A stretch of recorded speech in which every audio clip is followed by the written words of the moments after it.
안녕하십니까. 행복한 아침 이재용입니다. 안녕하세요. 정예은입니다. 오늘은 12월 17일 수요일이고요. 여러분 국립중앙박물관에 최근에 가보셨습니까? 여기가 굉장히 핫한 곳이 됐습니다. 네.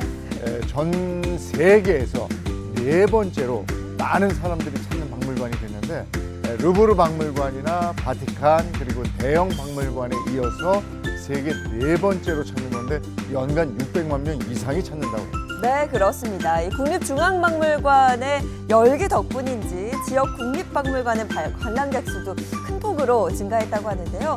특히 이 박물관의 인기를 알 수 있는 뮤지엄 굿즈, 일명 뮤즈라고 하죠. 연말인 지금 대부분 매진 행렬을 이어가고 있다고 합니다. 아직 방문해보지 않은 분들이 계시다면 2025년의 끝자락 한번 방문해보시는 거 어떨까 싶습니다. 자, 수요일 행복한 아침 밝고 활기차게 바로 시작해볼게요.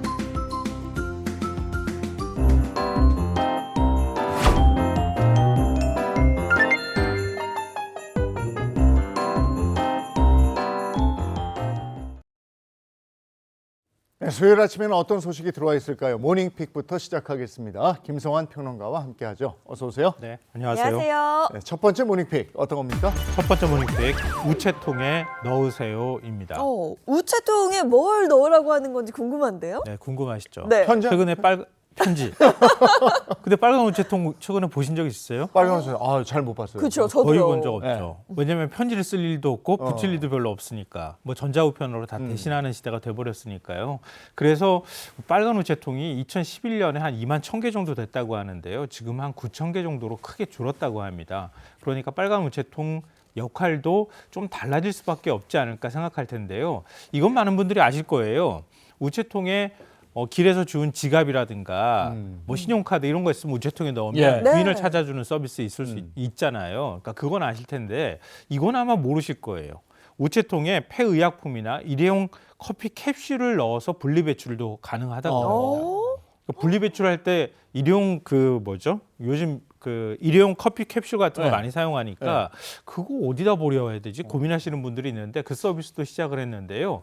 그런데 여기에 또 하나의 역할이 더해진다고 합니다. 내년 1월부터는요. 전자담배 기기도 우체통에 넣을 수 있다 그래요. 그러니까 전자담배 기기를 분리배출하는 역할을 네. 우체통이 하게 된다 이런 얘기인데요. 그동안 종량제 봉투로 배출돼 폐기되거나 또 불법으로 방치됐던 전자담배 기기의 재활용을 촉진하기 위해서 이런 대책을 마련했다고 합니다. 그럼 1월부터는 다 사용한 전자담배 기기 그거 그냥 우체통에 넣으면 돼요? 예, 맞습니다. 근데 헷갈리시는 분들이 있을 것 같은데요. 절대 쓰레기통 아닙니다. 우체통이. 네. 그냥 전자담배 기기라고 해서 버릴 때 그냥 확 거기다 넣으면 된다 이렇게 생각하시면 안 될 것 같고요. 다음 달부터 전용 회수 봉투가 제공이 됩니다. 전용 봉투에 넣어서 가까운 우체국에 갖다 주거나 우체통에 넣으면 된다고 하는데요. 그럼 모든 전자담배 기기를 다 넣을 수 있는가? 그건 아니라고 합니다. 업무 협약을 맺은 곳이 있다고 하는데요. 한국 필땡 모리스에서 제조한 제품만 여기에 해당한다고 합니다. 이렇게 모아진 전자담배 기기는 우체국에서 재활용 업체로 배달을 하게 되고요. 재활용 업체에서 이 기기를 재활용하게 된다고 합니다. 우정사업본부는 이번 협약으로 환경오염과 오남용을 줄이고 소재 재활용률을 높이는 등 긍정적인 효과를 나타낼 것이다 라고 기대하고 있습니다. 우체통을 통해서 전자담배 기기가 잘 회수가 돼서 이게 긍정적인 효과가 나타나면 좋겠습니다. 다음 픽은요? 두 번째 모닝픽 돌봄 인식조사입니다. 네, 최근 돌봄 관련 인식조사가 진행됐는데요. 어떤 결과가 나왔을까요? 돌봄 서비스 수요가 계속 늘어나고 있잖아요. 초고령 사회에 진입하기도 했고요. 그리고 중증 장애인에 대한 사회복지 서비스도 증가하고 있거든요. 그럼 우리 국민들은 돌봄 서비스에 대해서 어떻게 생각할까? 조사가 진행이 됐습니다. 재단법인 돌봄과 미래가 한국 리서치에 의뢰해서 조사를 했는데요. 지난달 5일에서 10일 사이에 전국 만 18세 이상 성인 남녀 1,500명을 대상으로 진행을 했다고 합니다. 먼저 돌봄이 필요해도 집이나 지역사회 등 거주지에 머물면서 돌봄받는 것을 선호한다는 응답이 84%로 집계가 됐고요. 반면 선호하지 않는다는 응답은 13%에 불과한 것으로 나타났습니다. 또 현재 가족 중에 돌봄이 필요한 사람이 있다는 응답자는 34%였습니다.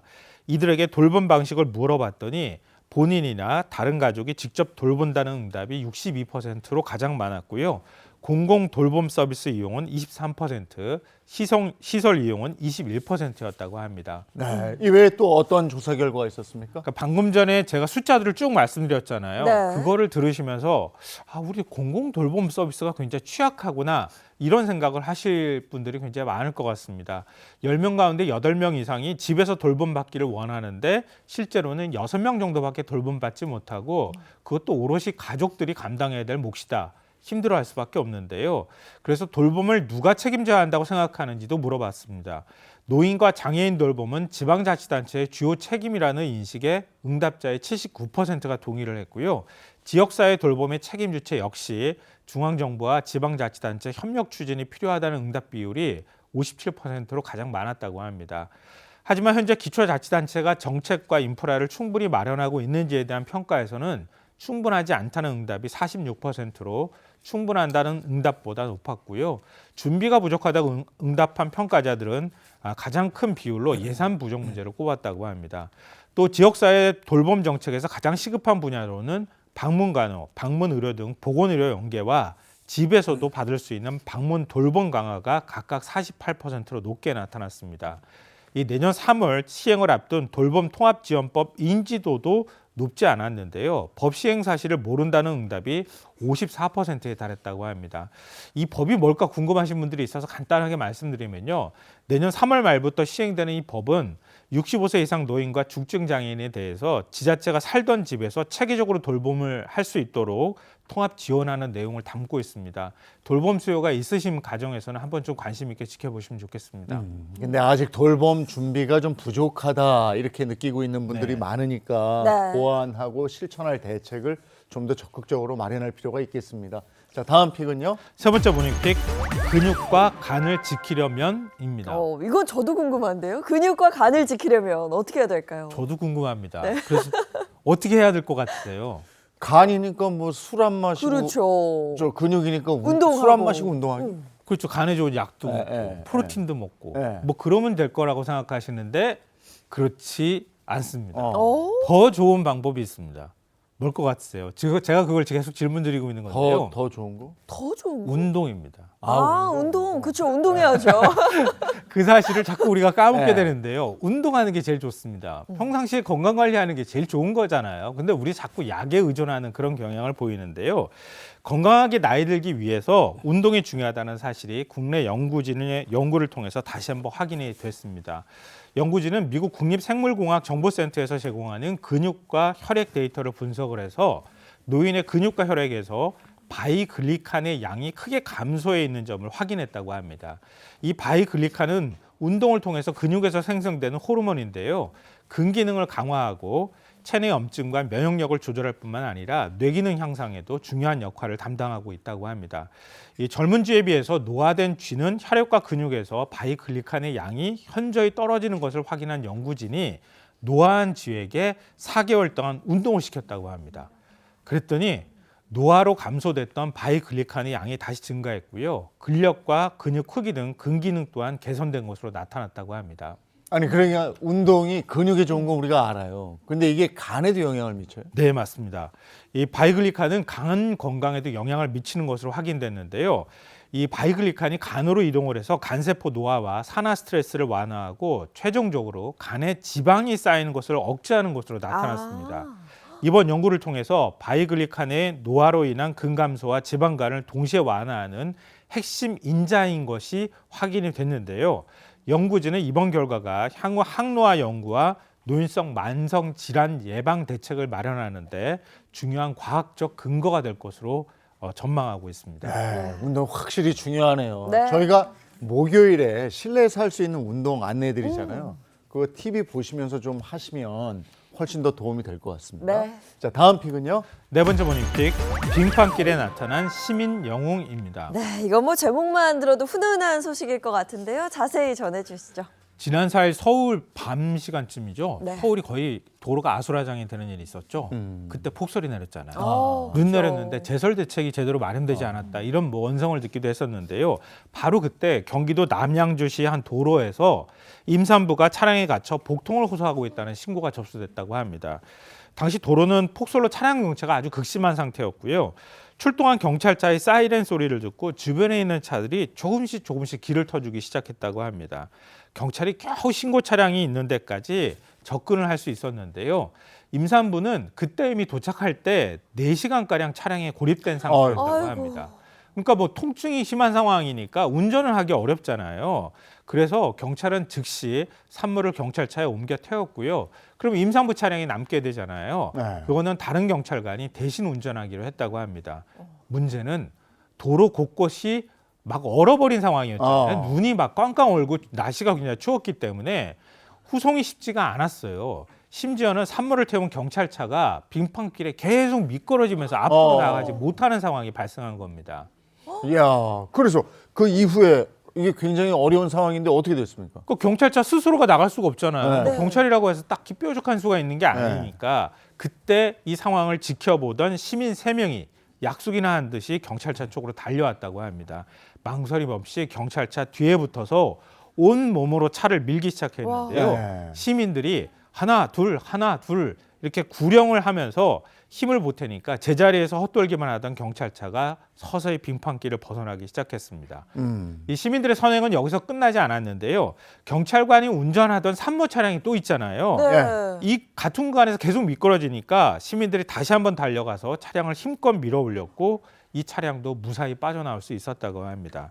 시민들과 경찰의 협조 덕분에 이 산모는 안전하게 병원에 도착할 수 있었고요. 현재 산모와 태아는 모두 건강한 상태라고 합니다. 누리꾼들은 시민들의 용기가 정말 대단하다. 경찰과 시민이 서로 돕는 모습이 정말 훈훈하다. 이런 반응을 보였다고 합니다. 아유, 우리가 이웃도 모르고 각자 살아가는 것 같지만 저렇게 더불어 함께 사는 세상을 보여줄 때가 있어서 네. 훈훈합니다. 예, 오늘 여기까지 하죠. 김성환 시사평론가와 함께했습니다. 고맙습니다. 고맙습니다. 자, 이어서 오늘 날씨 어떤지 알아보겠습니다. 문나영 기상캐스터 나와주세요. 네, 오늘은 나오실 때 마스크 챙겨주셔야겠습니다. 곳곳에 미세먼지가 기승을 부리겠고요. 큰 추위는 없겠지만 오전까지는 안개를 유의하셔야겠습니다.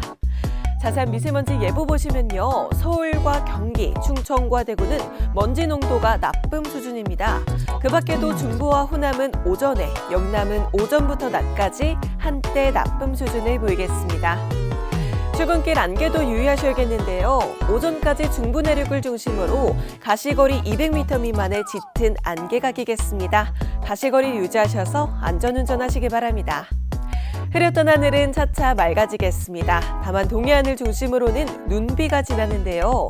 최대 3cm의 눈이나 5에서 10mm의 비로 내릴 수 있겠습니다. 한낮에는 어제와 비슷한 기온을 보이겠습니다. 서울이 7도, 광주 10도, 부산은 13도까지 오르면서 대부분 10도 안팎의 기온을 보이며 온화하겠습니다. 내일도 전국이 대체로 맑겠고 이후 토요일에는 전국 대부분 비 소식 있습니다. 지금까지 날씨 전해드렸습니다.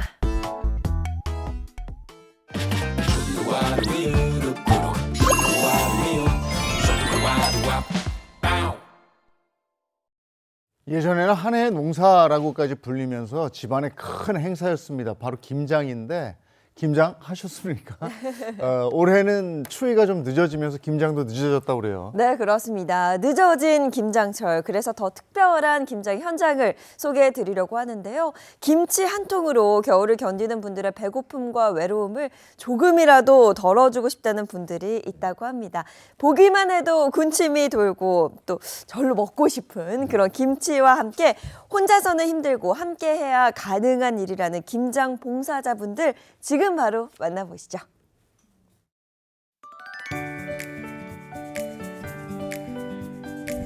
넓고 푸른 하남의 배추밭입니다. 한 해 동안 정성을 다해 키운 배추를 오늘 드디어 수확을 합니다. 잘 자란 배추가 보기만 해도 뿌듯한 듯 열심히 일하시네요. 와, 배추 속이 꽉 차 있습니다. 어우 달다. 이야 진짜 고소하네. 비라도 내릴 듯한 추운 날씨지만 힘든 일도 함께하면 아무 문제가 없답니다. 저희들이 해년마다 이제 이웃들이랑 김장 나누기를 하거든요. 그래서 오늘 이 배추 산지로 와서 수고하러 왔습니다. 트럭에 가득 실은 이 배추는 어디로 향하는 걸까요?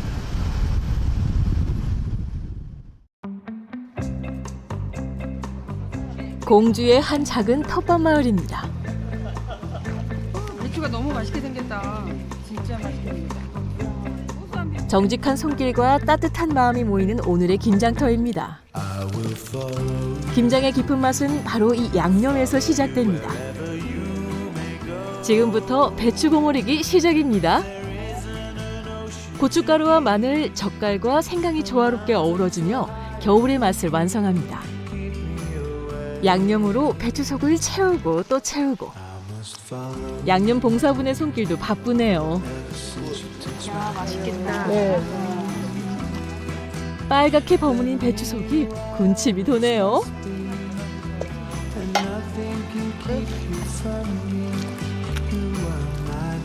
서울의 외로운 분들, 아픈 분들, 나이 드신 분들.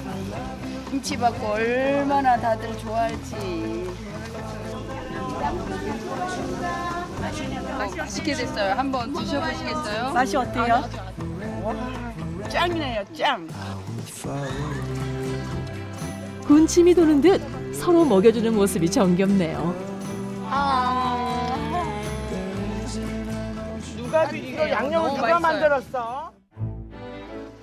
김이 모락모락 나는 시골 부엌입니다. 김장하면 빠질 수 없는 것이 또 하나 있죠. 바로 우리들이 좋아하는 수육입니다. 김장친도 먹이고 그다음에 이렇게 김장할 때는 동네 잔치잖아요.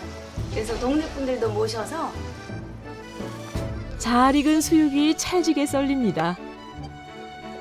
오랫동안 삶아 부드러워진 고기는 김장하는 분들에게는 잠시나마 힘을 채워줍니다. 갑자기 떠들썩한 분위기입니다. 동네 어르신들이 찾아오셨네요. 한상 가득 차린 수육을 나눠 먹는 이 순간만큼은 함께라서 더욱 맛있는 시간입니다. 김장 때는 보쌈이 정말 잘 어울려요. 그죠? 아이고, 맛있게. 함께 이렇게 같이 모여서 이렇게 김치 나누는 봉사 함께 하니까 아유, 너무 뿌듯하죠. 정말 전국에 있는 가난한 분들과 또 추위에 떨고 있는 노숙하는 분들에게 이 김치를 통해서 따뜻한 사랑이 전달되었으면 좋겠습니다. 정성스럽게 마무리된 김치는 다시 겨울 창고로 들어갑니다. 올해도 이웃들의 식탁을 지켜줄 귀한 김장이 차곡차곡 쌓여갑니다.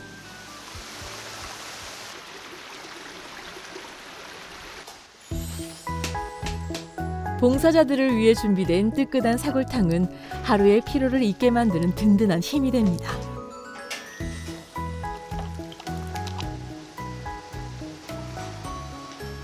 네, 수원역, 천안역 배식에 쓸 사골 국물을 볶고 있습니다. 사골 국물이 추운 노숙자들 마음을 따뜻하게 녹였으면 하네요.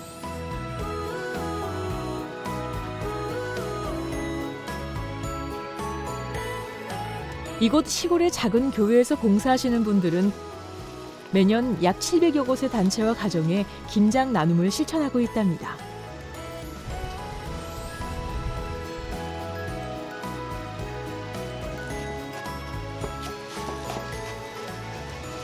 올해에는 18톤의 김장을 담았다고 합니다. 오늘은 수원역 배식 서울 쪽방촌에 나눠드릴 김치용으로 지금 썰고 있습니다. 수많은 농산물들이 쌓여 있습니다. 농산물 시장 상인분들이 저희가 이렇게 하는 일들을 보고 역전에 배식을 하고 또 어려운 분들을 또 각처 각곳에 어려운 분들 나누는 것을 알아서 이렇게 여러 가지 뭐 양파, 무, 고구마 이런 것들을 주셔서 선한 일에 쓰라고. 이제 김치와 농산물은 봉고차에 실려 필요한 이웃들을 찾아 떠날 준비를 마칩니다.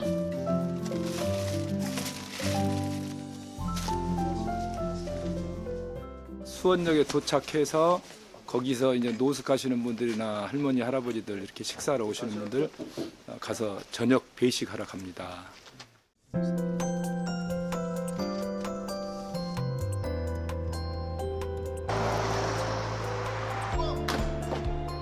먼 길을 달려 도착한 곳 수원의 노숙자 센터입니다. 오늘도 따뜻한 한 끼가 누군가에게 힘이 되어줍니다. 따뜻한 국물과 김치 한 조각이 추운 겨울을 견딜 수 있게 도와주는 소중한 끼니가 됩니다. 든든하게 한 그릇 먹고 나면 그 다음날 아침까지 든든해요.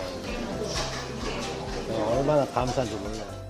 자주 찾아가 보지 못하는 것이 죄송한데요. 그래서 1년에 3번은 꼭 찾아뵙습니다. 설 명절, 추석 명절, 김장 3번은 그들을 꼭 만나 뵙고 찾아뵙는데 혼자 사시는 어르신 댁에서는 이발 봉사가 한창입니다. 처음에는 상당히 오랫동안 혼자서 머리카락 한 올 한 올 정성스럽게 다듬는 동안에도 말동무가 되어드리며 마음까지 함께 전합니다. 든든하게 지내세요, 할아버지. 네, 고맙습니다. 예, 아이고. 아이, 허리수. 이거 바지도 할아버지 이거 바지는 나중에 또 갈아입으세요. 예? 이거 바지. 어르신이 따뜻하게 지내시라고 잠바, 바지 등 선물도 있네요.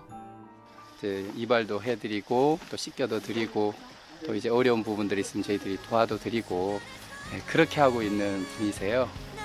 자, 아이고 건강하시고 다음에 봬요. 네, 아이고 할아버지 잘 계세요.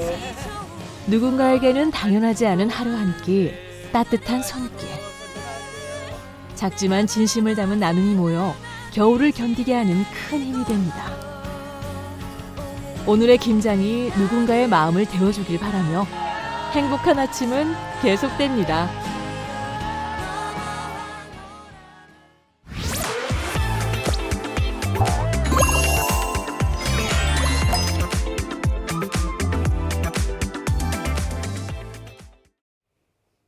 네, 행복한 아침 함께하고 계신 지금 시각이 7시 52분이 됐습니다. 막 지나갔는데요. 이번에는 연예 소식 알아보도록 하겠습니다. 연예계 이슈 시간입니다. 네, 수요일 이 시간 늘 함께 해주시는 세 분 모셨습니다. 인사 부탁드릴게요. 안녕하세요. 손난로가 필요 없는 연예계 핫한 소식만 엄선해 왔습니다. 대중문화 전문기자 홍종선입니다. 네, 안녕하세요. 붕어빵 꼬리까지 앙금이 꽉꽉 차 있는 이런 느낌처럼 아주 꽉꽉 찬 연예 뉴스 오늘도 준비했습니다. 미남 전문 기자 최정아 기자입니다.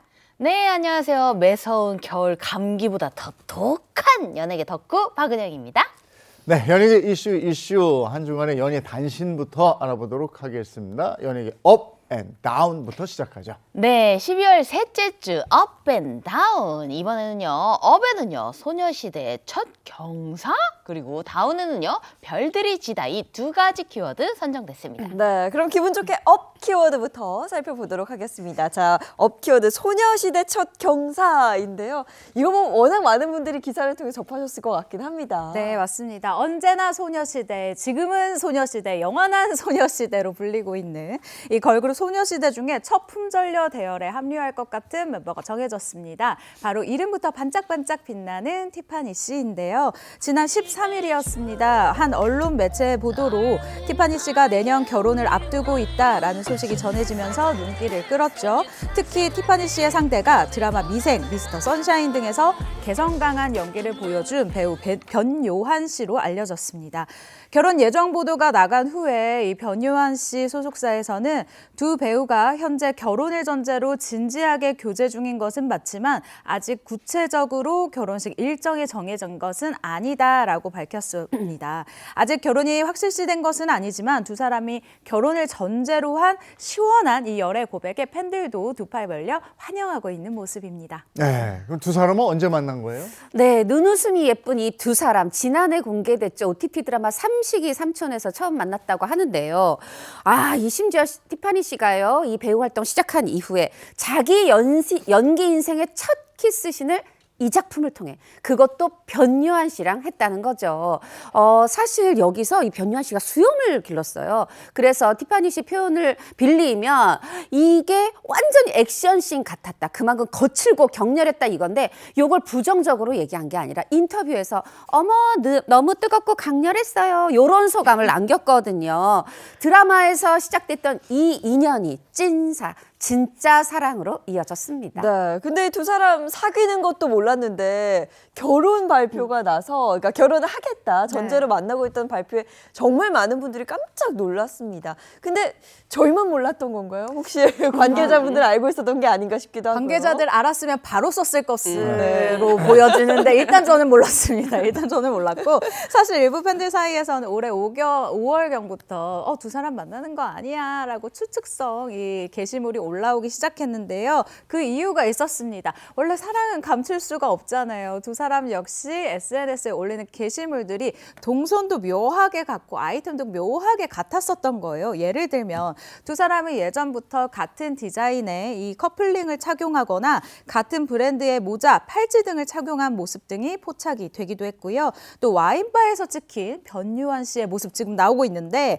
여기에서 이 확대를 해보면요. 티파니 씨로 추정되는 이 여성이 이렇게 사진을 찍어주고 있는 모습이 나와요. 또 이 차량은 티파니 씨의 차량과 같은 기종이라고 합니다. 그렇기 때문에 매의 눈을 가진 팬들 사이에서는 이거 우리 파니 차인데? 이거 우리 요한이 반지랑 똑같은 건데? 라면서 말이 나오기 시작했죠. 거기다가요. 지금까지 변요한 씨의 이상형을 보면 이거 누가 봐도 티파니 씨를 떠올릴 수밖에 없습니다. 이거 보시면요. 지난해 한 너튜브 채널에서 변요한 씨가 직접 이상형으로 꼽은 사람이 바로 에너지가 너무 좋고 잘 웃고 긍정적인 사람이라고 이상형을 꼽았거든요. 누가 봐도 티파니 씨를 조금 연상시키게 하죠. 그리고요. 변요한 씨가요. 여러 차례 이상형이라고 밝힌 사람이 있었는데요. 그게 바로 누구였냐면요. 사진으로 보시면요. 짜자자잔. 자, 여러분들 보시면 알겠지만요. 영화 노트북에 나온 배우 레이첼 맥 아담스인데요. 정말 웃을 때 이 눈웃음이 티파니 씨의 눈웃음과 살짝 비슷한 느낌이 떠올리시는 거는 저뿐인가요? 변요한 씨의 정말 소나무 같은 그런 이상형. 티파니 씨로 현실화된 거 아닐까? 이렇게 한번 생각을 해봤습니다. 예, 팬들을 위해서 두 사람이 또 입장을 밝혔죠. 네, 두 사람 열애가 공개된 그날 시간도 끌지 않았어요. 바로 그날 SNS에 자필 편지로 이 소감을 전했는데요. 먼저 티파니 씨가 이렇게 얘기해요. 현재 좋은 마음으로 한 분과 결혼을 전제로 진지한 만남을 이어가고 있습니다. 세상을 긍정적이고 희망 가득한 시선으로 바라보게 해주는 저에게 안정을 주는 사람입니다. 이렇게 변요한 씨에 대한 각별한 마음을 전했고요. 변요한 씨 역시 함께 있으면 제가 좀 더 나은 사람이 되어가고 싶고 웃는 얼굴을 보면 지쳤던 마음도 이내 따뜻해지게 만드는 사랑하는 사람을 만났습니다. 이렇게 깊은 애정을 드러냈는데요. 저도 매일 이렇게 좋은 소식만 전해드리면 좋겠다 싶게 너무 아름다운 커플입니다. 아침부터 간질간질하네요. 근데 사실 저는 늘 궁금했거든요. 과연 소녀시대 중에 어떤 멤버가 가장 먼저 결혼할까? 근데 티파니 씨가 그러면 첫 주자가 되는 건가요? 일단 확률이 높다 정도로 얘기를 할 수 있겠습니다. 사실 소녀시대에서 결혼을 가장 먼저 얘기할 사람은 많은 분들이 수영이 아닐까라고 추측을 하셨거든요. 그 이유가 배우 정경화 씨와 이 13년째 장기 열애 중이기 때문인데요. 그런데 티파니 씨가 변요한 씨 이렇게 자필 편지에서 밝혔듯이 아직 구체적인 일정은 잡진 않았지만 내년에는 결혼을 하지 않을까라고 이제 예정을 그리고 추측을 해보고 있는 상황입니다. 티파니 씨가 소녀시대 내에서 1호 품절녀가 그만큼 될 가능성이 높아졌다라고 볼 수 있는데요. 올해로 18주년을 맞이한 소녀시대, 곧 데뷔 20주년을 또 앞두고 있는데요. 완전체 활동을 기대하는 팬들이 많은 만큼 완전체 활동 전에 이런 경사가 있어도 참 좋겠다라는 생각을 또 바람을 하게 되네요. 예, 이번엔 다운 키워드 보겠습니다. 다운 키워드에 별이 지다라는 게 있는데 이건 어떤 겁니까? 한국 영화계 정말 통틀어서 최고의 스타 배우, 별이라는 말이 너무나 잘 어울렸던 배우 김지미 씨가 향년 85의 나이로 세상을 떠나고 말았습니다. 이 한국영화인 총연합회는 한국 시각으로 지난 7일 새벽 4시 30분 미국 로스앤젤레스에서 배우 김지미 씨가 세상을 떠났다 이렇게 전했는데요. 사실 김지미 씨가 수년 전 인터뷰를 통해서 나 지금 자녀들이 있는 미국에 머물면서 가족들과 좋은 시간 보내고 있다 이렇게 밝혀왔는데 조금 심장이 약하긴 했는데 그렇게 심각한 투병을 하지 않았다. 제가 이장호 감독과 통화를 해보니까 그렇게 말씀하시고요. 직접적인 사이는 김지미 씨가 옆집, 친구네 집에 지인 집에 방문을 했는데 거기서 쓰러지셨다고 그래요. 저혈압 쇼크. 그런데 평상시에 난 연명치료 싫다 이렇게 얘기해 오셔서 그대로 영면에 드셨다고 합니다. 네, 김지미 씨 하면 뭐 워낙 외모도 출중하고 또 뛰어난 연기력이 있는 배우로 정말 많은 분들이 기억을 하고 계실 것 같은데요. 네, 고 김지미 씨는 여고 재학 시절에 미국 유학을 이제 계획을 하다가 가족이 운영하고 있는 명동 다방에 들리게 됐다고 해요. 근데 그날 정말 운명처럼 세계적으로 인정을 받고 있던 김기현 감독 눈에 띄게 됩니다. 1957년이죠. 황혼열차로 데뷔를 하게 되는데 김지미 씨의 세련되고 도회적인 이미지가 빠르게 당시 관객과 영화계 거장들을 매료시켰습니다. 영화 토지로 파나마 국제영화제 여우주연상까지 수상을 하면서 대한민국 최고의 여배우로 손꼽히기도 했는데요. 그 결과 1950년대부터 1990년대까지 고 김지미 씨가 출연한 작품은 무려 700여 편 이상이라고 합니다. 와. 게다가 고인은 한국영화인협회 이사장 그리고 영화진흥위원회 위원 등을 맡으면서 한국 영화계를 위해서 정말 끊임없이 노력하는 스타 중에 한 명이었었는데요. 영화계의 여장부라고 불리기도 했습니다. 김지미 씨가 당대에 정말 대단한 인기를 누렸던 스타이기 때문에 그런지 이 스캔들도 제법 있었어요. 그렇습니다. 김지미 씨 하면 빠지지 않는 수식어가 한국의 엘리자베스 테일러인데 두 사람 굉장히 여자로서 아름다운 외모, 또 배우로서의 연기, 그리고 화려한 스타로서의 삶, 이 세 가지가 겹치기 때문이고요. 또 하나 두 분 다 살아있을 때 이렇게 얘기했어요. 나는 사랑한 사람하고는 꼭 결혼한다. 그래서 결혼 많이 해 보이는 거다. 이런 얘기를 제가 제 귀로 김지미 선생님 살아생전에 들은 적이 있는데 당시 첫 번째 결혼부터 설명드릴게요. 18살에 데뷔해서 데뷔 이듬해 19살일 때 무려 12살 연상의 홍성기 감독과 결혼을 했습니다. 그러면서 그때 당시에 10대의 결혼 충격을 안겨주기도 했고 또 이후에 배우 최민수 씨의 부친으로 지금은 다 알렸지만 또 당대 스타 배우입니다. 최무룡 씨와 근데 당시 유부남이었습니다. 이 스캔들로 인해서 지금은 폐지된 간통죄로 구속되기도 했었고요. 또 1970년대에 가요계 스타였던 나훈아 씨와 연문서를 뿌리면서 80년대 초반까지 사실혼 관계를 유지하면서 이때 나훈아 씨가 이런 말을 했죠. 나를 남자로 만들어준 건 김지미였다. 이런 또 그러면서 언론에 굉장히 많이 오르내리게 됐고요.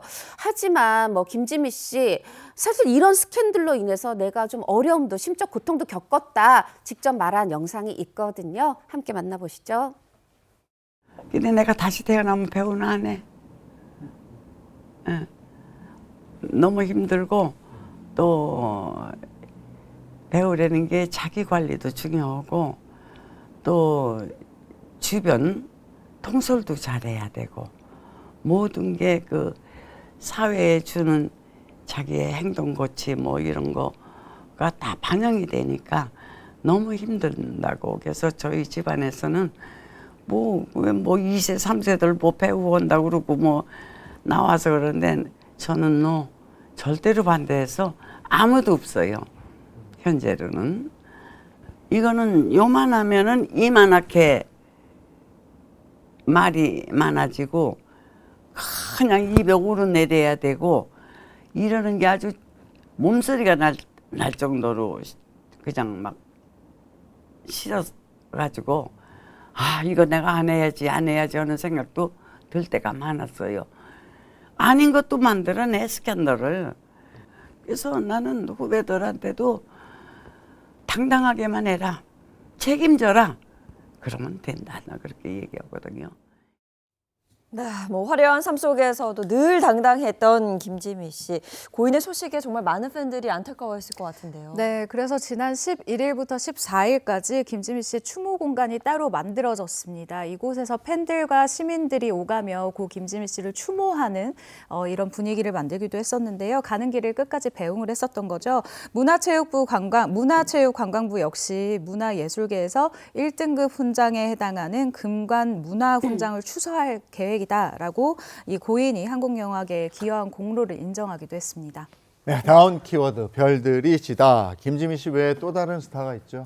네, 1960년대부터 80년대 초반까지도 이 영화계에서 로맨스물의 주인공으로 활약했던 배우 윤일봉 씨가 91세의 나이로 별세했습니다. 사인이 밝혀지진 않았지만 저도 건강이 좋지 않으시다 이런 얘기 들어왔고 건강이 악화된 것으로 알려졌습니다. 이 고 윤일봉님 사실 활동 당시에 이거 한국의 이 시대 1960년대에 무려 180cm의 이 가까운 키와 훈훈한 외모로 영화 맨발의 청춘, 별들의 고향 여러 영화에서 신성일 씨와 함께 굉장히 좀 비극적인 사랑에 빠지는 스크린의 신사로 그렇게 각광을 받았는데요.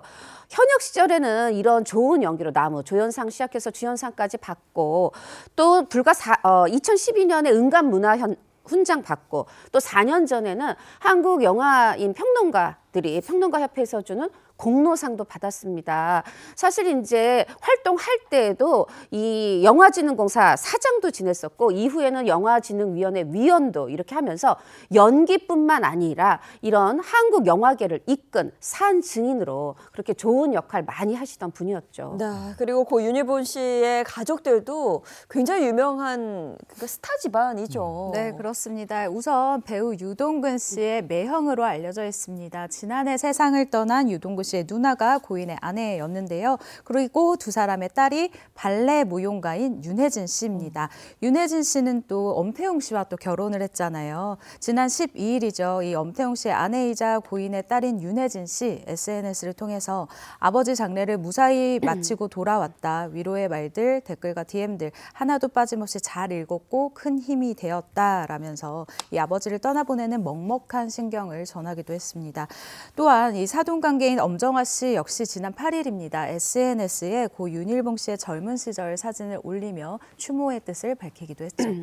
네, 다음 키워드 별들이 지다 알아봤고요. 이번에는 어떤 소식이 준비되어 있습니까? 네, 지금 3주째 연예계를 아주 뜨겁게 달구고 있는 소식인데요. 지난주에 저희가 전해드린 개그우먼 박나래 씨의 사건 이후에 또 다른 이야기들이 공개돼서 논란이 더욱더 거세지고 있습니다. 박나래 씨의 사건 그 이후의 이야기들 한번 준비를 해봤습니다. 네, 박나래 씨를 둘러싼 폭언, 갑질 폭로에 이어서 불법 의료 행위까지 연일 의혹과 반박이 제기되면서 파장은 점점 더 커지고 있습니다. 잘 모르시는 분들을 위해서 일단 어떤 사건인지 홍종선 기자가 먼저 정리를 좀 해주시죠. 네, 간략하게 정리해 드리겠습니다. 지난 3일이었습니다. 이 박나래 씨의 지금 현 소속사에서 함께했던 전 매니저들이 박나래 씨를 상대로 부동산 가압류 신청을 제기합니다. 이후에 이 가압류 신청한 배경을 설명했는데 특수상해 횡령 혐의로 고소한다. 이렇게 얘기하면서 매니저의 분쟁이 수면 위로 떠올랐습니다. 특수상해는 박나래 씨가 폭언했다. 술잔을 던졌는데 그게 튀어서 내가 다쳤다. 이게 특수상해고요. 횡령은 이 전 남자친구에게 직원이라고 하면서 11개월 동안 4,400만 원을 지급했다. 이렇게 주장을 했습니다. 여기서 끝나지 않았습니다. 전 매니저들은 연이어 계속 폭로를 이어갔는데 첫 번째는 일명 주사 이모 또 혹은 그 뒤에는 링거 이모에게 이제 말하자면 대리 처방 받고 불법적으로 의료시설이 아닌 데서 주사 맞았다. 이런 의혹을 제기하면서 논란은 점점 커진 상황이죠. 여기에 박나래 씨 측도 입장을 내놨습니다. 주로 이제 법률 대리인이 입장을 내놓고 있는데 이 매니저들이 제기한 의혹에 대해서 지금 법률적으로 판단해 보니 사실이 과장되거나 왜곡됐다 하면서 맞고서를 진행했고요. 또 주사 이모에 대해서는 합법적 의료 행위다. 단지 의료인이 말하자면은 흔히 이제 왕진온다 그러죠. 그런 식의 개념으로 합법적 의료행위다 이렇게 설명을 했고 또 SNS 게시글을 통해서는 뭐라고 박나래 씨가 얘기했냐면 새벽 3시에 만나서 아침 6시까지 이렇게 감정적인 오해를 풀었다. 사건 마무리할 때까지 방송 중단을 선언했습니다. 그래서 이걸로 일단락 되나 했는데 전 매니저들은 아니다. 만난 건 사실인데 사과하거나 합의된 거 없다 하면서 아직도 ING입니다. 지금 말씀하신 것처럼 점점 파장이 커지고 있는데 왜냐하면 새로운 의혹이 계속 나오고 있어요. 이거 한번 짚어보겠습니다. 어떤 의혹들이 지금 제기되고 있는지 하나하나 살펴보죠. 네, 일단 지난 10일 한 방송에서요, 전 매니저들이 박나래 씨에게 당한 폭언과 과도한 업무 지시에 대해서 일방적인 현재까지는 주장입니다. 폭로를 했는데요. 신규 예능 프로그램 촬영 당일에 사전에 준비되지 않은 소품을 박나래 씨로부터 급하게 찾아달라라고 요구를 받았다고 합니다. 그런데 박나래 씨 집에서 이 물건들이 찾지 못한 거예요. 그러자 박나래 씨가 그날 처음 만난 이 헤어 메이크업 스태프들 앞에서 자신들이 심한 폭언이 들었다라고 주장을 했고요. 그러면서 박나래 씨랑 이 촬영이 끝난 다음에 이 촬영까지는 우리가 마무리하자라고 매니저들이 생각해서 그 1박 2일의 촬영이 끝난 다음에 우리 이제 그만해야 될 것 같습니다라고 하차 통보를 아까 이제 일을 그만하겠다라고 얘기를 했대요. 그랬더니 박나래 씨가 제작진들에게 현장에서 우리 매니저들 건드렸냐 라고 하면서 이 매니저들 입장에서는 자신의 언행을 돌아보기보다는 뭔가 남 탓을 하는 것처럼 느껴졌다. 그래서 정말 끝이라고 생각했다라고 이야기를 합니다. 하지만 이 주장에 대해서 이 증인이 되어줄 신규 프로그램 제작진들은 일단 우리는 확인할 수 없는 내용이다라고 말을 아끼고 있는 상황입니다. 네, 그리고 또 업무와 관련해서 또 다른 의혹까지도 지금 제기가 된 상황입니다. 맞습니다. 뭐 주사위 뭐 링거이 뭐 그럼 매니저들이 불러준 거 아니냐 이런 좀 일부 누리꾼의 의견이 있었어요. 죄송합니다. 그랬더니 이제 이번에는 사실 어떻게 보면 이게 진솔합니다. 본인들 얘기를 꺼낸 겁니다. 지난 13일이었는데요. 이 전 매니저들이 언론 매체와의 인터뷰를 통해서 새로운 주장을 꺼냈습니다. 어떤 내용이냐 하면 박나래 씨가 1인 기획사를 설립한 후에 1년이 지난 후에야 뒤늦게 4대 보험에 가입해줬다 이렇게 구체적인 주장을 하고 있는데 뭐냐 하면 1인 기획사 설립하고 그 1년이 지난 시점이 언제냐면 대중문화예술업에 등록을 한 그 등록할 때야 우리를 그러니까 이제 두 분이 있는데 이 문제 제기하는 분 중에 한 분 이 S 씨를 이사로 등재해주고 그런 시기에야 보험 가입이 이루어졌다는 겁니다. 근데 사실은 그 전에는 이미 옮길 때 월급 올려줄게 또 4대 보험 해줄게 이렇게 얘기했었고 두 분 중에 남자 더 어린 분입니다. 또 여자분에게는 500만 원, 월 500만 원 줄게 그리고 연 매출에 10% 줄게 4대 보험 해줄게 요렇게 약속을 했다는 겁니다. 그런데 이것이 말하자면 제대로 지켜지지 않고 거의 1년 동안 프리랜서로 근무를 했다. 이런 부분을 얘기를 하면서 이제 본인들의 그 아쉬움을 토로를 했고요. 또 하나 그런데 더 아쉬운 이 부분이 좀 마음이 조금 기분이 나빴다. 이게 저도 그랬을 것 같은데 우리는 4대 보험 안 해주면서 먼저 4대 보험 해준 사람이 있었다는 겁니다. 두 사람이었는데 하나는 이 박나래 씨의 1인 기획사 소속사 대표가 어머니입니다. 박나래 씨 모친인데 엄마는 4대 보험 해줬다. 전 남친도 이 직원으로 등록돼서 여러 가지 뭐 광고라든가 뭐 부동산 계약에 관여했는데 아니 근데 전 남친은 가입해줬다. 근데 왜 우리는 나중에 해줬냐. 이 부분에 대해서도 명확하게 짚었습니다.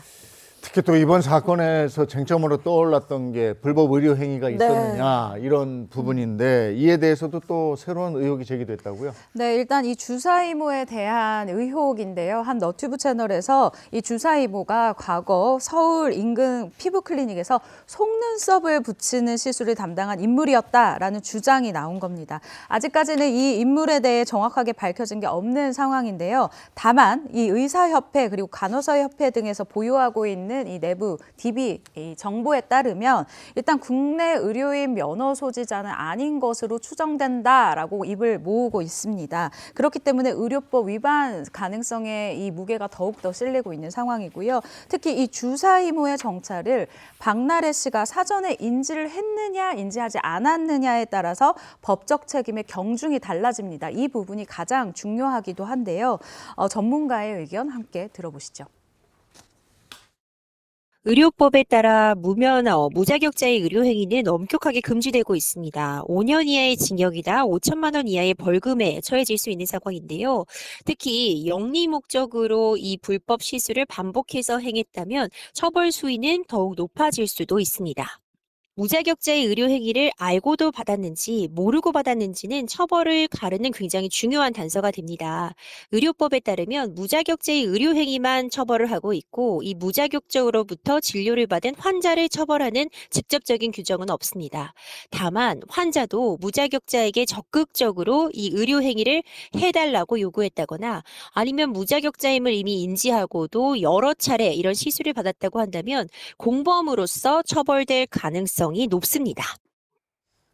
네, 임주혜 변호사의 전화 인터뷰 내용처럼 이게 만약 불법 의료라고 확인이 된다면 이걸 박나래 씨가 알고 했느냐, 모르고 했느냐, 이게 정말 관건이 될 것 같습니다. 네, 그렇습니다. 그렇기 때문에 최초 보도가 나간 이후에 박나래 씨가 이 보도한 매체에 우리는 의료인인 줄 알았다라는 법률 이 대리인의 입장이 제일 먼저 나오기도 했었는데요. 그런데 13일입니다. 채널 A 보도에 따르면요. 박나래 씨는 해당 의료 행위가 어느 정도 불법임을 인지하고 있었다라는 이 추정이 또 나오게 됩니다. 네. 주변 인물들의 입단속한 정황이 나오게 됐기 때문인데요. 해당 보도에서는 2년 전에 이 해외 촬영 당시에 동행한 주사 이모의 정체가 숙소에서 발각이 되자 박나래 씨가 이 매니저 등 주변 인물들에게 해당 사실이 외부에 알려지면 안 된다라고 당부하면서 이거 완전 문제되는 거다. 한국에 알려지지 않길 바란다라는 등의 이 내용이 담긴 문자 메시지를 박나래 씨가 우리에게 보냈다라고 주장하고 있는 상황입니다.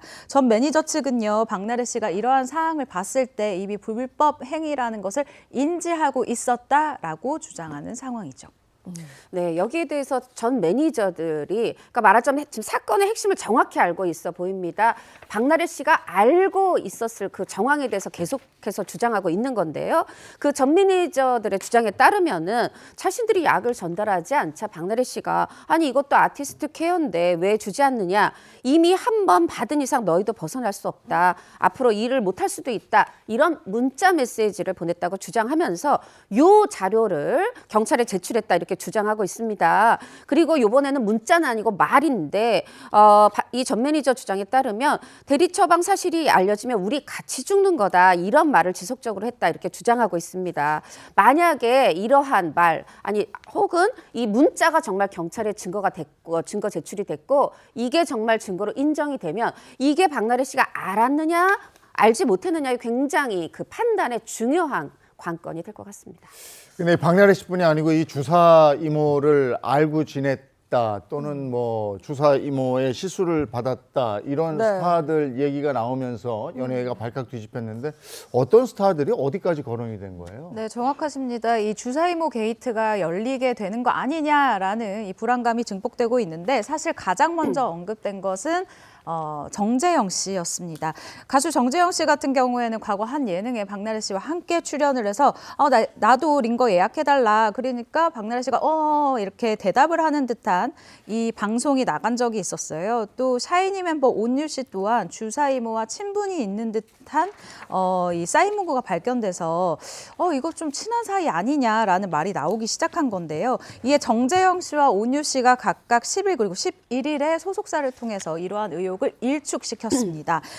정재영 씨 소속사 측이 먼저 입을 열었는데요. 이 더 이상의 오해를 막고자 해당 사항과 일체 무관함을 분명히 밝힌다. 친분은 물론 일면식도 없다라고 밝혔습니다. 온유 씨 소속사 또한 그 다음 날 2022년 4월 지인의 추천을 통해 일명 이 주사이모로 불리는 자가 근무하는 신사동 소재의 병원에 피부 관리 목적으로 방문하게 됐다. 그런데 의료 면허 논란에 대해서는 인지하기가 어려웠다. 사인 CD는 진료에 대한 고마움에 대한 표현이었을 뿐이다라고 이야기를 하면서 이 의혹을 일축시켰습니다. 현재 이 온유 씨가 언급한 이 신사동 병원은 수사가 들어간 상황인데요. 저도 취재를 좀 해봤는데 실제로 이 신사동 병원의 규모가 꽤 큰 것으로 저는 알고 있어요. 그렇기 때문에 이 연예인들은 이 병원에서 근무하는 사람이면 의사가 아니겠느냐라고 이 주변 인물들은 그렇게 생각할 수도 있는 상황인데 직접 연락한 박나래 씨의 경우에는 조금 더 집중적인 수사가 필요해 보입니다. 네, 이게 어떻게 보면 사건의 불똥이 또 다른 곳으로도 튀고 있는 거죠. 네, 최 기자 이제 말씀에 좀 보태면 박나래 씨도 처음에 그 큰 규모 병원 성형외과입니다. 여기에서 이제 방문했다가 여기서 알게 돼서 뭐 하여튼 처음은 나중까지는 모르겠. 모르겠습니다만 그렇게 만났다, 의사로 알고 만났다 전해드리고요. 여기에 또 다른 스타 역시 집중 포화를 받고 있습니다. 바로 온유 씨와 같은 그룹이죠. 샤이니 소속의 멤버 키씨인데 이게요, 이 연예인 주변 분들이 정말 이거 SNS 이런 거 좀 잘해줘야 되는데 이 과거 주사 이모가 말하자면 이제 본인이 나 이 정도야 이거를 좀 알리려고 했던 걸까요? SNS를 통해서 키씨의 집에 간, 집이 집처럼 보이는 사진, 또 반려견 사진, 키 씨한테서 받은 앨범 사진, 수경식물 사진, 또 여기다가 명품 브랜드 목걸이 사진, 이 선물 고맙다 이런 메시지까지 공개를 한 적이 있어요. 이걸 따져보니까 뭐 이 메시지 내용을 보니까 10여 년이 넘는 돈독한 사이다.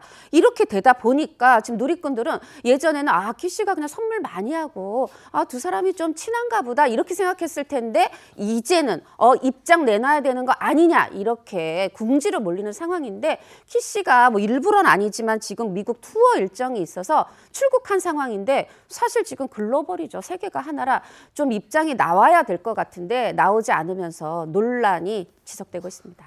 계속 이게 일파만파인데 주사 이모 얘기 나오고 이번에 또 무슨 링거 이모 얘기 나오고 이건 어떻게 된 겁니까? 네, 두 인물이 다른 인물입니다. 이번에 링거 이모에 대한 의혹이 제기가 된 건데요. 채널A 보도에 따르면 박나래 씨가 2년 전 지방 호텔에서 머물고 있을 때 일명 링거 이모를 불러서 수액을 맞았다라면서 전 매니저들의 주장을 또 펼치게 됩니다. 전 매니저들은 당시 의사 가운을 입지 않은 일상복 차림에 처음 보는 링거 이모가 등장했다라고 얘기했는데요. 호텔에서 수액을 놔준 링거 이모와 이 출장 비용을 협의하는 듯한 문자 메시지 기록까지 공개하면서 의혹이 더욱더 증폭되고 있는 상황입니다. 하지만 지난 15일이죠. 이 링거 이모라는 사람이 인터뷰를 통해 밝혔습니다. 일단 자신은 이 의료 면허가 없다라는 이야기, 그리고 박나래 씨에게 자신이 링거를 놔준 기억은 없다라고 얘기를 했고요. 실제로 이런 주사를 놨었던 건 옛날에 반찬값 벌기 위해서 했었다라고 얘기를 했고, 또 추가적인 의료 이 불법 행위가 있는지 조금 더 면밀히 수사하게 된 상황입니다. 네, 자 그럼 이런 여러 의혹에 대해서 박나래 씨의 입장은 어떨까요? 네, 지금 먼저 방송 이제 잠정 활동 중단 선언을 했었죠. 그런데 그 이후에 또 이제 지금 논란이 가라앉지 않자 본인이 직접 영상을 통해서 입장을 밝혔습니다. 그 영상 내용을 보면 이제 모든 이 사실관계를 지금 보시는 영상인데요. 이 확인 중에 있고 또 법적 절차를 진행하고 있기 때문에 더 이상의 발언이나 설명은 하지 않겠다라는 겁니다. 이제 모든 건 이 법률 대리인을 통해서 법적으로 시시비를 가리고 그 모든 것이 해결된 뒤까지는 그럴 때까지는 활동을 하지 않겠다 이런 내용을 지금 밝히고 있는 영상입니다. 네, 뭐 박나래 씨 사건 관련해서는 새로운 소식이 들어오는 대로 또 전해드리도록 하겠고요. 자 이번에 다른 이슈 어떤 이슈 들어와 있을까요? 네, 박나래 씨를 비롯해서 최근 연예계에는 음주 관련 사건 그런 논란이 끊이지가 않고 있는데요. 그래서 한번 준비를 또 해봤습니다. 연예계를 뒤흔든 음주 관련 사건으로 또 연예계 파장을 일으킨 음주, 일명 음주 리스크의 대상이 된 스타들의 이야기 한번 준비를 또 해봤습니다. 음주운전 얘기 많이 들었는데 네. 그 외에 또 음주와 관련된 리스크들이 있다. 어떤 얘기예요? 네, 일단 올해 같은 경우는 크고 작은 음주와 관련된 사건, 사고들이 있었는데요. 작게는 지난 5월입니다. 방송인 전현무 씨 그리고 가수 보아 씨가 그러니까 술을 마신 뒤에 이제 라이브 방송을 켜서 이런저런 얘기를 하는데 동료 연예인에 대해서 시청자가 들었을 때 좀 불편할 만한 이야기를 해서 두 사람 다 사과를 한 바가 있습니다. 불법 도박 혐의로 수사를 받고 있던 개그맨 이진호 씨 역시 지난 9월이죠. 음주운전 혐의로 이 발각이 돼서 적발이 돼서 많은 분들의 공분을 사기도 했고요. 또 특히 앞서 언급했던 박나래 씨 역시 음주로 또 시작된 사건이기 때문에 굉장히 많은 분들이 분노하고 있었던 상황입니다. 이렇듯 최근 들어 스타들의 잦은 음주 사건 사고가 발생을 하면서 대중의 피로도가 극히 심히 높아지고 있는 상황인데요. 과도한 음주 문화에 대한 경각심이 언제부터 지금 굉장히 큰 상황입니다. 네, 사실 그동안 뭐 스타들의 음주 사건 계속해서 있어 왔는데요. 정말 다양한 사건들이 있었습니다. 네, 술 먹고 이제 주사 부린다고 하죠. 역대급 주사, 사람들의 머릿속에 각인된 스타가 있습니다. 바로 줄리엔 강인데 영상 보면서 설명드리면 이게 2014년이에요. 이제 본인 얘기는 이때가 이제 서울 한복판 대낮인데 이 줄리엔 강의 소속사는 저 지금 이분은 뭘로 보이세요? 민소매 트레이닝복이다 이렇게 얘기를 했지만 얼핏 속옷 같은 차림으로 이렇게 거리를 활보를 합니다. 뭐 특별히 나쁜 행동을 한 건 아니에요. 뭐 편의점 야외 테이블 의자 정리하고 거리 쓰레기 줍고 그래서 정리행 강, 줄리엔 강이 아니라 정리행 강이야? 이런 별명까지 얻었지만 저렇게 약간 노출성이 있는 옷을 입고 대낮을 돌아다닌 것 자체가 좀 위화감을 줬었기 때문에 경찰에 신고가 됐고 경찰이 출동해서 결국은 마약 검사까지 받아야 했고 마약은 아니었습니다만 이런 모습이 뉴스를 통해서 알려지면서 많은 분들의 내리 속에 주사하면 줄리엔 강 이렇게 조금 강하게 남아 있습니다. 저게 찍힌단 말이에요. 그게 디지털 그쵸. 흔적이라고 그러는데 맞아요. 지울 수가 없어요. 네. 저거 이제 박제가 돼버리니까 저거 두고두고 방송에서 나오고 이러면 얼마나 민망합니까? 근데 저것뿐이 아니고 또 다른 여러 가지 행태들이 있죠. 네, 정리를 하는 모습은 술에 취해 정리를 하는 모습은 순한 맛이라고 할 수가 있는데 이제 매운 맛을 준비를 해봤습니다. 특히 과도한 음주가 사고를 부르는 일들이 많은데요. 한때 대표적인 경우가 연예계 술자리 폭행 문제가 있었습니다. 대표적인 경우가 일단 조진웅 씨 같은 경우도 최근에 술자리 폭행 일화들이 폭로가 되면서 문제가 되기도 했고요. 또 CCTV에 그대로 박제가 된 스타가 있습니다. 배우 최초로 씨입니다.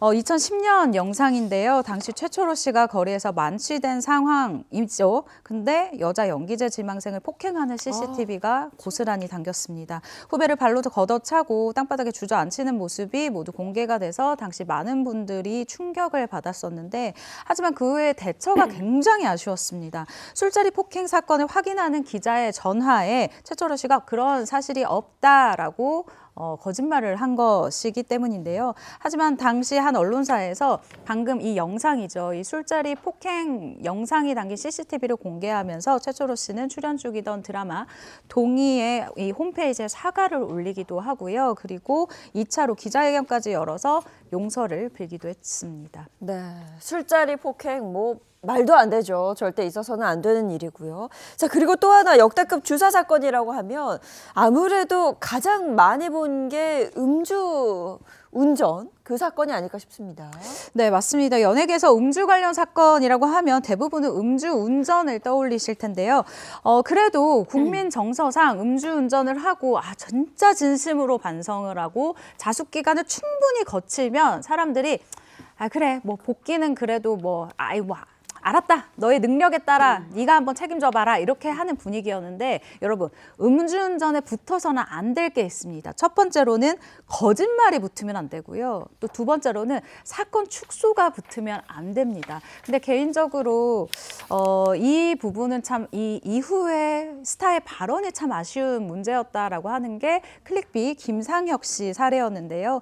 2005년도에 음주운전으로 이 3중 추돌 사고가 났었어요. 그런데 사고 이후에 술은 마셨지만 음주운전은 안 했다라는 이야기가 신문에 대서특필됐죠. 그런데 후에 제가 김상혁 씨를 만나서 물어본 적이 있어요. 이게 도대체 무슨 말이냐라고 했더니 음주운전 기준 수치가 나오지 않았다라는 뜻인데 자신이 당시에 너무 어리고 겁이 나서 일단 경찰서에 좀 늦게 간 것도 문제였고 걸릴 수치가 아니었다라고 말한다는 걸 이렇게 자기가 얘기를 해버려서 자기도 그때를 너무너무 후회한다라고 얘기를 해주더라고요. 그리고 트바로티로 불렸던 김호중 씨의 사례가 있습니다. 김호중 씨 같은 경우는 음주운전 사고를 내고 도주를 하다가 매니저가 대리 자수를 해서 허위 진술을 했고요. 소속사에서 블랙박스 메모리칩 제거를 지시하는 등 조직적으로 이 사건을 은폐하려는 정황이 드러나서 사실은 이 음주운전 사고에서 연예계에서 가장 안 좋은 사례였다라고 보여집니다. 징역 2년 6개월 실형을 선고받고 교도소에서 복역 중인데요. 음주운전 그 자체보다도 이후에 벌어진 이 사건을 처리하는 방식이 상식을 벗어났기 때문에 대중이 굉장히 큰 실망을 했었던 사건이기도 합니다. 특히 이게 걸리면 음주운전 이제 한 경우도 복귀가 좀 쉽지 않지만 특히 이게 걸리면 굉장히 어렵습니다. 뭐냐 하면 바로 삼진 아웃인데 대중이 말하자면 두 번의 기회를 줬는데도 결국 끝내 세 번째 음주운전까지 한 경우죠. 먼저 대표적으로 이 장군의 아들 박상민 씨가 1997년, 2011년, 2024년 이렇게 세 번이나 적발이 됐었고요. 또 있습니다. 그 가수 길씨, 이 리쌍 출신의 길씨는 사실 음악인으로도 예능인으로도 뭐 무한도전 막 이런 거 하면서 잘 나가고 있었는데 2004년, 2014년, 2017년 이렇게 3번 음주운전에 적발되면서 삼진 아웃으로 활동을 멈추게 됐는데 사실 특히나 이 2017년에는요. 이 길씨가 결혼하고 등남까지 했지만 이거를 대중에게 드러낼 수 없는 상황에 처해 있었습니다. 길씨 목소리 있거든요. 직접 들어보시죠. 처음에 몇 달은 밖에 나가질 않았어요. 못 나가겠더라고요. 제가 이런 내가 이렇게 있는 것 자체만으로도 되게 너무 싫더라고요. 내 자신이. 누군가를 만나는 것 자체가 잘못된 일이라고 생각하고 있을 때였고 친구들과도 연락을 끊은 상태여서 제가 아이를 낳았다는 거에 대해서 아무도 모르고 있는 상태이기 때문에 기자분들이나 여러 매체에서 연락이 제 주위 분들에게 연락이 왔는데 당연히 아니라고 그럴 리가 없다라고 말씀을 하셨고 그걸 나중에 알고 나서 제가 어떻게 다시 바로잡고 싶은데 그 타이밍을 놓치니까 걷잡을 수 없이 이렇게 번져나가서 축복받으면서 결혼식을 하고 아이의 돌잔치도 해야 되고 여러 가지 일들을 해야 되는데 다 못했죠. 그러니까 저야 당연히 혼나야 되고 손가락질 당하고 그게 마땅하지만 제 아내와 아내의 가족들은 상처받을까 봐 그 상처받을 그 두려움이 커서 집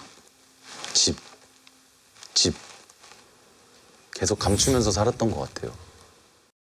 음주 관련 사건, 특히나 음주 운전 같은 경우는 뭐 본인의 평판이 바닥으로 떨어지는 거고요. 그렇죠. 네. 주변에도 피해가 있는 거잖아요. 네, 그렇습니다. 피해가 분야마다 조금씩 다른데요. 일단 가수의 경우 방탄소년단의 슈가 씨를 꼽을 수가 있을 것 같습니다.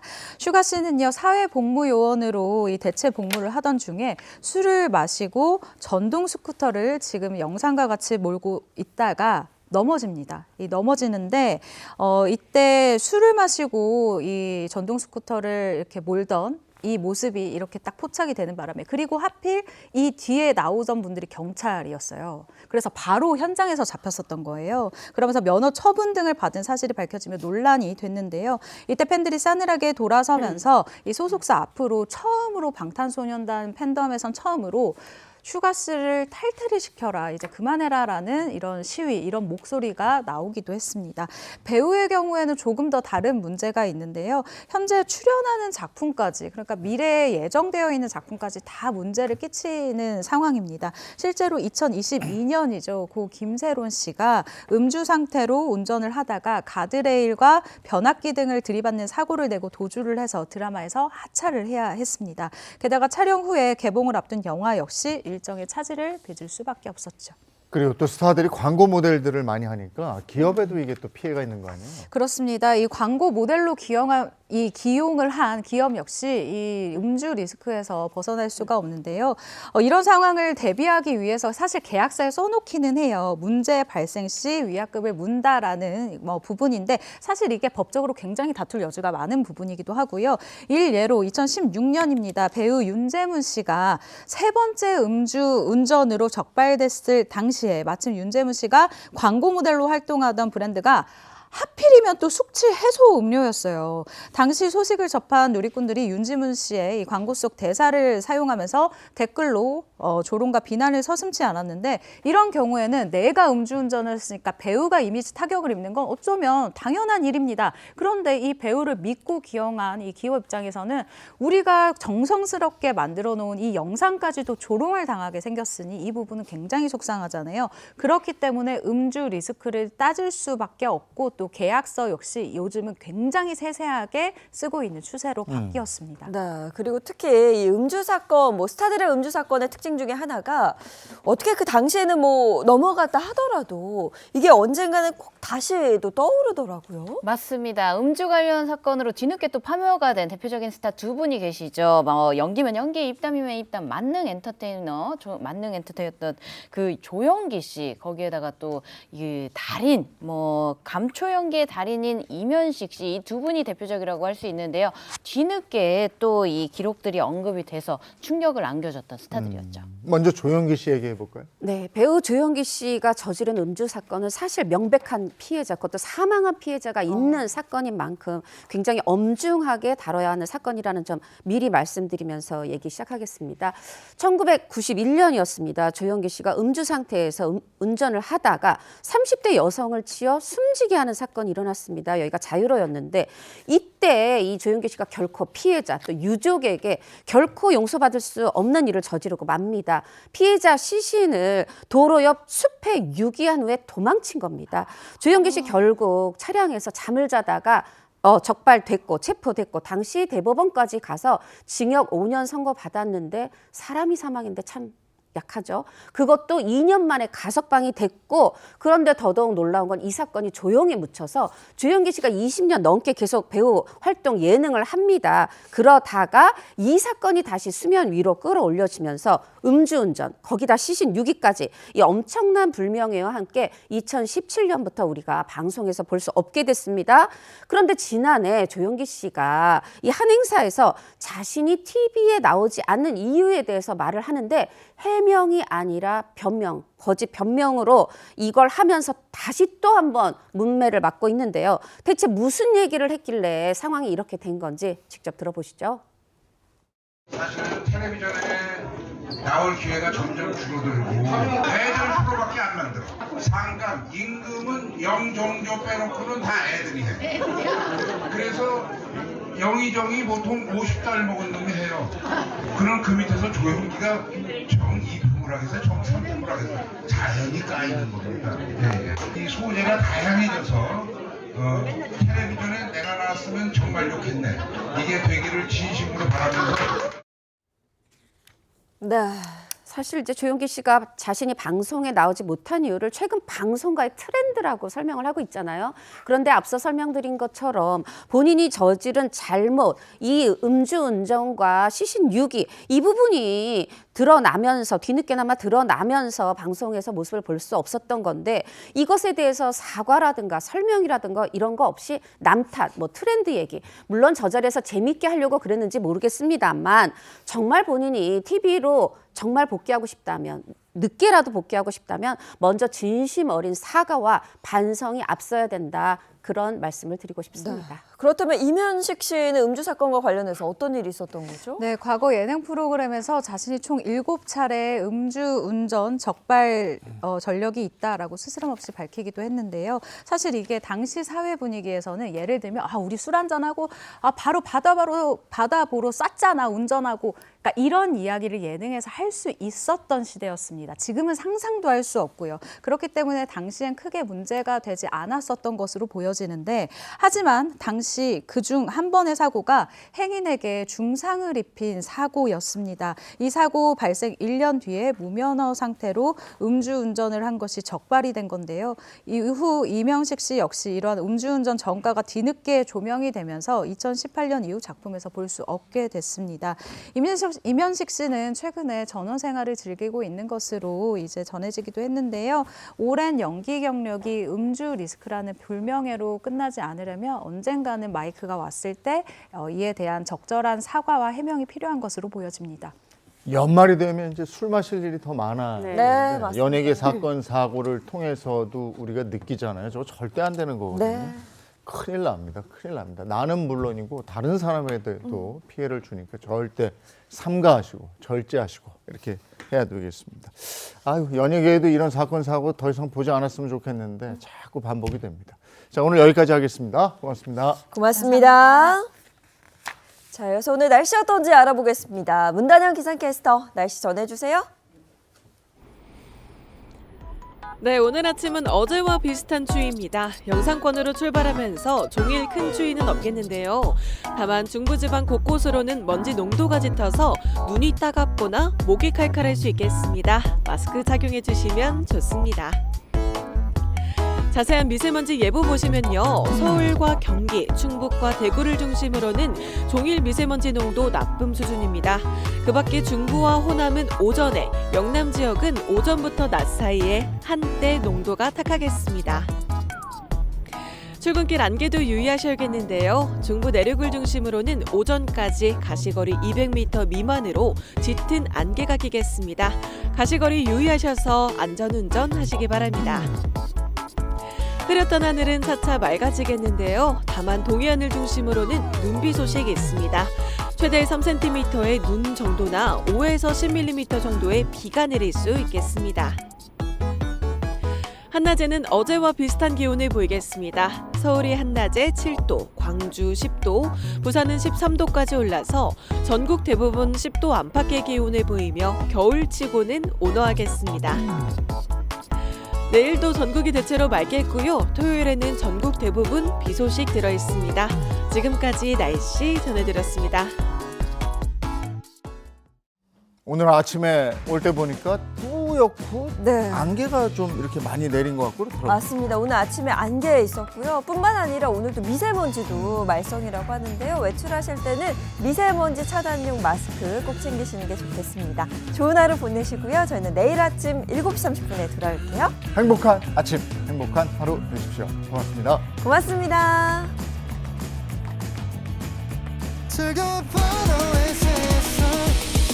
Next Channel A